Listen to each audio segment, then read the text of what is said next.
तो hey everyone, कैसे भी अगर बोर्ड की एग्जामिनेशन नेक्स्ट ईयर देने वाले हो तो एक बात बहुत अच्छे से मालूम होगा कि इस बार की क्लास 12th के मैथमेटिक्स के अंदर 3 ऐसा क्वेश्चन होने वाला है जो केस स्टडी का क्वेश्चन होगा।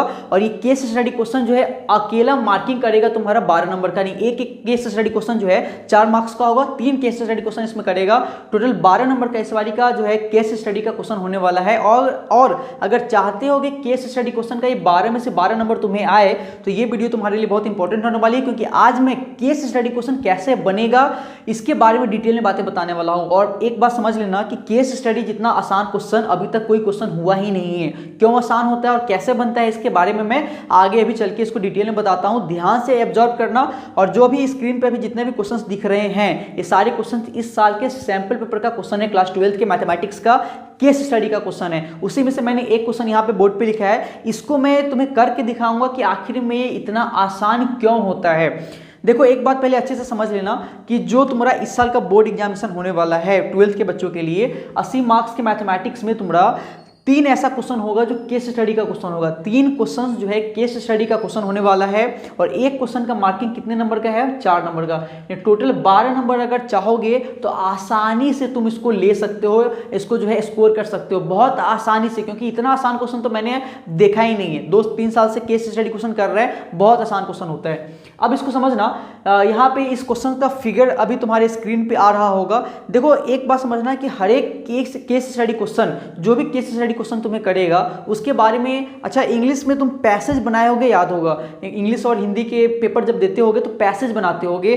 तो वो पैसेज क्या होता है? जैसे कि मान लो कि अगर तुम्हें कोई कहता है कि राम बाजार गया, वहां से वो सब्जी खरीद के लाया, तो अगर तुमसे कोई क्वेश्चन करेगा कि बताओ कि राम कहाँ गया, तो बता सकते हो ना कि राम बाजार गया था। तो ऐसे ही केस स्टडी जो क्वेश्चन होगा उसके बारे में एक पैसेज टाइप का कहानी ऑलरेडी पहले ही दे देगा। यानी जो भी केस स्टडी क्वेश्चन होगा उसके बारे में एक पैसेज टाइप का कहानी जो होगा वो पहले ही दे देगा तुम्हें, और एक फिगर भी दे देगा जो कि इस क्वेश्चन का फिगर तुम्हें अभी बगल में स्क्रीन पे दिख रहा होगा। यानी कि फिगर प्लस पैसेज पूरा दे दिया रहता है। अब इसी फिगर्स को और इसी पैसेज को पढ़ के हमें क्या सबसे पहला चीज फाइंड आउट करना होता है? तो समझना, सबसे पहला चीज जो तुम्हें फाइंड आउट करना है वो ये करना है कि तुमने मैथमेटिक्स में या फिर फिजिक्स में या केमिस्ट्री में जो भी चैप्टर्स पढ़ा है, इस चैप्टर्स में ये किस चैप्टर का क्वेश्चन है। जैसे कि तुमने एलपीपी पढ़ा होगा, AOD, AOY, differentiation, integration, matrix determinant, बहुत सारे चैप्टर्स पढ़े होंगे। उस चैप्टर्स में से तुम्हें ये खोजना है इसको पढ़कर कि आखिर में किस चैप्टर का क्वेश्चन है।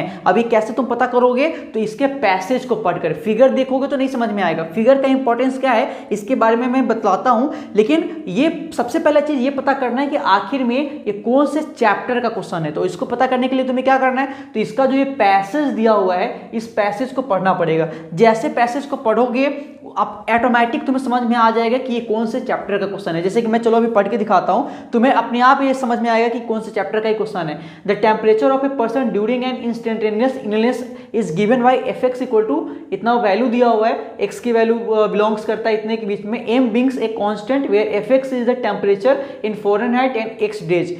इससे अगर यहाँ पे ये fx दिया हुआ है तो इससे एक बात तो क्लियर थोड़ा बहुत हो रहा है कि ये डिफरेंशिएशन वगैरह या इंटीग्रेशन वगैरह चैप्टर का क्वेश्चन है। इतना तो पैसेज से पढ़ने से मालूम चला कि हाँ ये डिफरेंशिएशन या इंटीग्रेशन वगैरह का क्वेश्चन है। इसको और अगर डिटेल में समझना है तो आप तुम्हें क्या करना पड़ेगा कि इसके जो क्वेश्चंस हमें सॉल्व करना है इसको थोड़ा पढ़ लो। अब इसमें क्वेश्चंस में क्या कह रहा है निकालने के लिए कि is the function differential in the interval 0 to 12, क्या ये फंक्शन ओपन इंटरवल 0 से 12 के बीच में डिफरेंशियल है।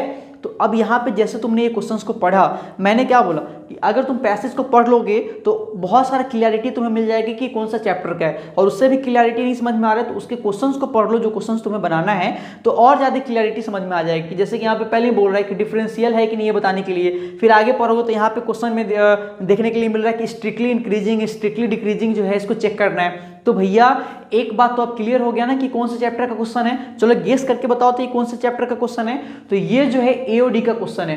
अब बात करते हैं कि फिगर का इसमें मतलब रोल क्या है, इंपॉर्टेंस क्या है। तो देखो फिगर का ज़्यादा इंपॉर्टेंस तो तुम्हें उस टाइप के क्वेश्चंस में मिलेगा जो फिगर बेस्ड, मतलब कि जो तुम्हारा जैसे कि एलपीपी हो गया, एलपीपी चैप्टर हो गया, तो एलपीपी का जो क्वेश्चन होगा उसमें जो फिगर बेस्ड होगा, तो वहाँ जैसे कोऑर्डिनेट वगैरह क्वेश्चन सब हुआ, तो वहाँ सब फिगर वाला क्वेश्चन से तुम्हें जो है उसके कोऑर्डिनेट्स की वैल्यूज को तुम्हें देखने के लिए, फाइंड आउट करने के लिए मालूम चलेगा। नहीं तो ऐसे टाइप्स के चैप्टर्स में अगर मान लो कि कोई क्वेश्चन अगर तुम्हें करता है तो इसका फिगर सिर्फ तुम्हें दिखाने के लिए ही देगा, इसका फिगर का ज़्यादा इंपॉर्टेंस होने वाला कुछ नहीं है।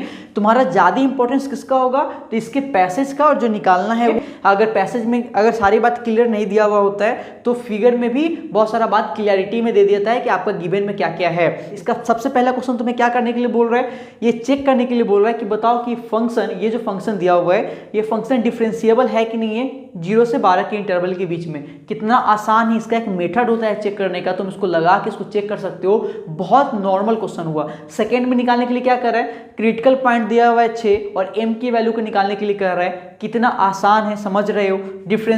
एओडी का क्वेश्चन तुम्हें कर रहा है, तुम बहुत अच्छे से मालूम होगा कि तुम एओडी में जब पढ़ रहे थे रेट चेंज या अप्रॉक्सीमेशन या टेंजेंट नॉर्मल, तो इसमें का क्वेश्चन किस लेवल तक का होता है, लेकिन यही क्वेश्चन जब केस स्टडी में कर देता है तो देखो कितना आसान हो जाता है। और लास्ट जो थर्ड क्वेश्चन इसमें क्या निकालने के लिए कर रहा है, find the interval in which the function is strictly increasing और स्ट्रिक्टली डिक्रीजिंग। कितना आसान है ये तुम समझ ही रहे हो। मात्र 2 चीज अगर कर लेते हो, केस स्टडी क्वेश्चन को बना डालोगे।